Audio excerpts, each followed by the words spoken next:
a solicitude respecto deste proxecto como os restantes proxectos industriais estratégicos está feita o Goberno Central dende a última modificación da planificación e a nova planificación. É dicir, o que isto leva esperando a empresa e leva esperando Galicia, como saben, porque se intensifiquen as obras na nosa rede de transporte para a meirande parte dos proxectos industriais estratégicos anos. É dicir, que eses 6 anos son a máis.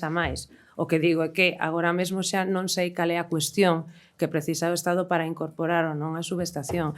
Pero, ollo, se caduca a declaración de impacto ambiental, pois evidentemente ou sería, no caso de que o proxecto fose viable, o promotor quixese facer a fábrica, pola inacción por parte do Goberno Central, evidentemente. Non houbo ningunha entidade colaboradora. Asinan 42 técnicos. Os 42 técnicos son todos funcionarios da Xunta de Galicia e directores xerais. Por lo tanto, nada ten que ver a sentencia do Tribunal Superior de Xustiza de Galicia con isto.